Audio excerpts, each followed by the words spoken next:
Argentina está en el top 5 de los países con mayor cantidad de dólares estadounidenses per cápita. Los argentinos nos despertamos mirando el pronóstico del tiempo y el peso de la moneda estadounidense. Comercializamos los inmuebles en dólares, firmamos contratos en dólares y los comerciantes y productores mueven los precios según la oscilación de la moneda norteamericana. ¿Y cómo empezó todo esto? Muchos especialistas señalan a 1975 como el año cuando se inició la fiebre del dólar en la Argentina. Ese año, el gobierno realizó una devaluación. Llevó el dólar desde 10 hasta 86 pesos para fin de año. Entonces, el precio del dólar empezó a interesar no solo al mundo financiero y a las clases con mayor poder adquisitivo, sino también a las clases medias, a los jubilados y a los trabajadores. La moneda argentina ya no era confiable.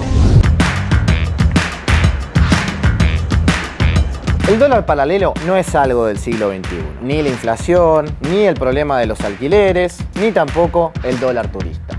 Es como vivir en el día de la marmota, ese que nunca se deja de repetir, ese que nunca se deja de repetir. Con esta premisa, un creador argentino adaptó nuestro juego nacional, el estanciero, y creó el remando en dulce de leche. Con todos estos problemas que son tan nuestros como el mate. Muchas veces cuando se te perdía un billete del estanciero, para reponerlo salía más caro el billete del juego que su equivalente en peso argentino. Qué resistencia este, ¿eh? Aguantó todo lo que pudo, Rosas. No tengo dudas que en momentos de cuasimonedas, en medio de la confusión entre patacones, lecop, warpes, bocade, incluso el peso devaluado, alguno habrá engañado a alguien pagándole con los billetes del estanciero. En todas las crisis económicas, la fiebre por el dólar crece, crece y crece, porque es la única variable que nos da algo de seguridad. Todo empezó a mediados de los años 70. El 25 de mayo de 1973, después de 18 años de proscripción, el peronismo volvió a gobernar el país. Para su regreso, Perón se había apoyado en sectores con pensamientos y expectativas muy diferentes. Lo único que los unía era la figura de Perón. Y a veces, ni siquiera eso. Internas dentro del peronismo, movimientos armados, sindicalistas, empresarios, exportadores, productores agropecuarios, cada uno con su agenda propia. Si Argentina no lograba encontrar estabilidad institucional, menos aún podría lograr estabilidad macroeconómica.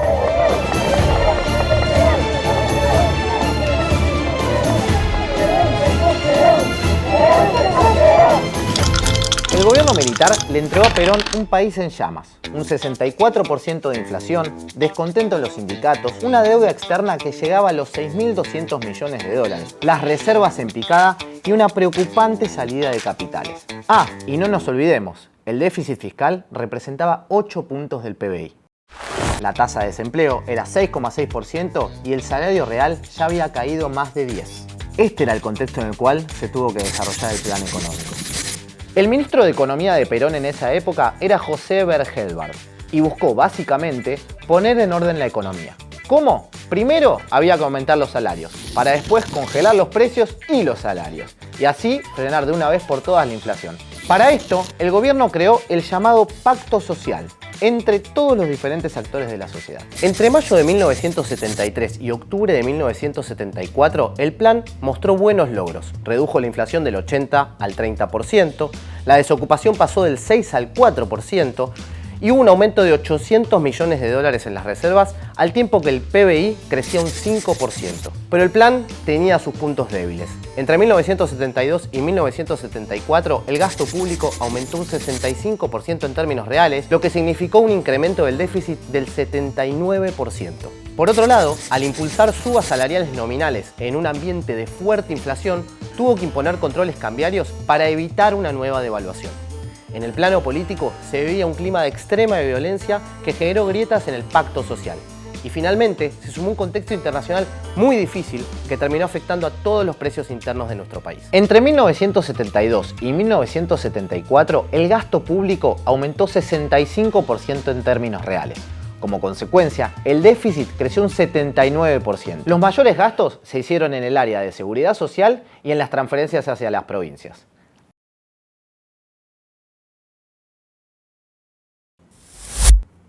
El 6 de octubre de 1973, una coalición liderada por Siria y Egipto atacaron a Israel en una represalia por la Guerra de los 6 días de 1967. Fue la guerra de Yom Kippur. Estados Unidos, como pasa ahora con Gaza, fue el mayor patrocinador de la ofensiva de Israel. Y los países árabes exportadores de petróleo no se lo perdonaron. La OPEP anunció un recorte en su producción y un embargo para Estados Unidos y para otros países occidentales que también habían apoyado al Estado hebreo. El precio del petróleo se cuadruplicó en apenas meses y el impacto fue global. Hubo recesión, inflación y hasta racionamiento de energía en varios países desde Europa hasta Estados Unidos. En este contexto, la Argentina sufrió un duro golpe en su balanza comercial. El país tuvo que contraer deuda para pagar un 40% más para la importación de energía e incluso tuvo que establecer medidas de racionamiento energético especialmente para el sector público. Además, Europa tomó medidas proteccionistas y suspendió la importación de carne de otras zonas. Y el 60% de la carne de exportación de Argentina iba hacia ese continente. En el plano doméstico, la muerte de Perón hizo que aumenten las divisiones internas dentro del peronismo y creciera la violencia política. En septiembre de ese año, Montoneros pasó a la clandestinidad. Finalmente, Bergelbar decidió dar un paso al costado. Así entró en escena Alfredo Gómez Morales, pero su mandato fue muy breve, duró solamente 9 meses en el cargo. La situación política se iba complicando cada vez más. Las organizaciones armadas intensificaron sus ataques, secuestros y enfrentamientos. Los grupos armados peronistas cuestionaban el programa económico considerándolo no peronista y crecieron los conflictos entre los empresarios y los sindicatos. Gómez Morales finalmente renunció y asumió en su lugar Celestino Rodríguez. Gómez Morales estuvo 9 meses, no hizo absolutamente nada. Política económica, 9 meses, pueden parir un monstruo o un ángel. Parieron un monstruo. El monstruo se materializó en el Rodrigazo. Celestino Rodríguez fue ministro de Economía solo por 48 días.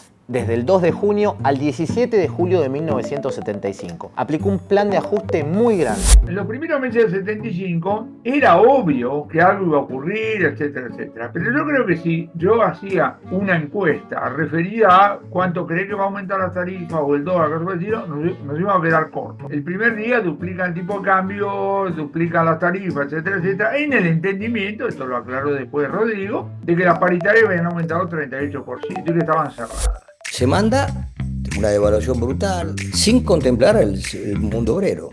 La clave es que nunca des una orden que no se va a poder cumplir. Y si vos crees que vas a poder devaluar el 100% las tarifas y que no vas a aumentar los salarios, estás dando una orden que no se puede cumplir.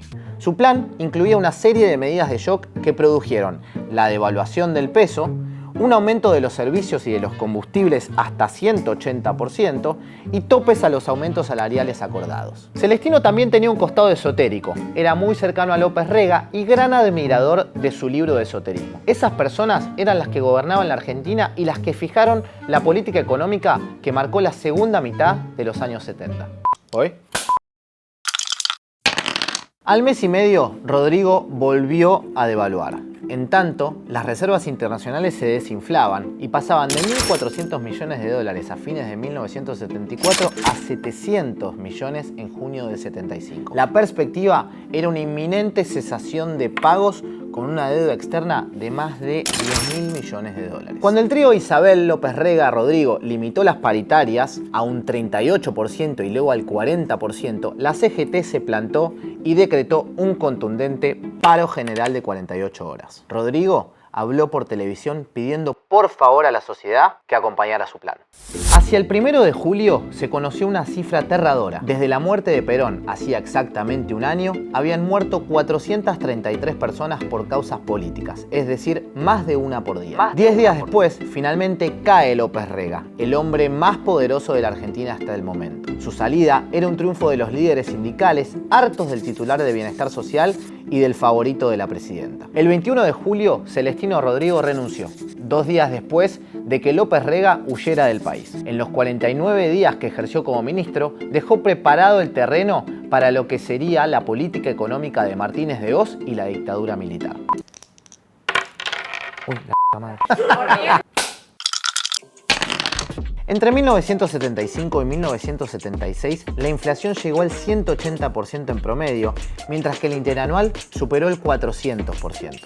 La presidenta entonces convocó a nuevos ministros de Economía. El último fue Emilio Mondelli, que ya no tenía mucho por hacer. En febrero de 1975 se autorizó al Ministerio de Economía a modificar los tipos de cambio, que ahora quedarían desdoblados. Se fijó el tipo de cambio comercial en peso ley 10 por dólar, el financiero en 15 por dólar y se impuso un tipo de cambio para viajes en el exterior de 21 pesos por dólar. Además, se obligó a liquidar las exportaciones 40% al tipo de cambio comercial y 60% al financiero. Incluso, algunas exportaciones se grabaron con hasta el 64% de los derechos de exportación. El litro de nafta subió 170% y las tarifas de transporte, gas y electricidad alcanzaron aumentos de hasta el 75%.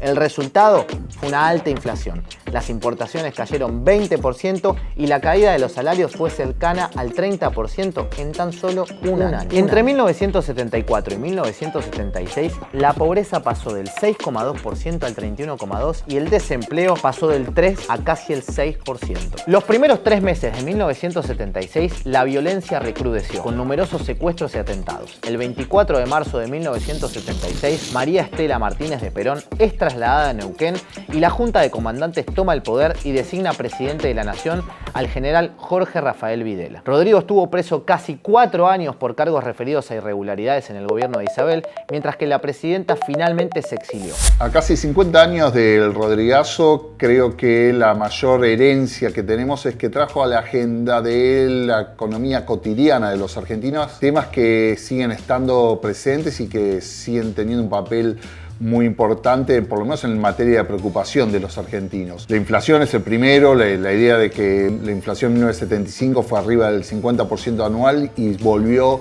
a mantenerse durante 16 años hasta 1991. Pero también otros temas como los tarifazos de los servicios públicos, los violentos aumentos en el precio de la nafta y especialmente el dólar como un tema de preocupación de todos los argentinos y casi 50 años después sigue siendo nuestro mayor motivo de desvelo. El Rodrigazo tomó a los argentinos por sorpresa y les mostró que su dinero podía perder un inmenso valor de un día hacia el otro. El dólar fue lo que salvó la economía de algunos. Desde entonces, cada vez más los argentinos deseamos tener dólares en vez de nuestra propia moneda. El primer aviso de una propiedad a la venta en dólares apareció en el Diario de la Nación el 16 de julio de 1977. Parecía raro, muy novedoso. Hoy, hasta vendemos medias en dólares.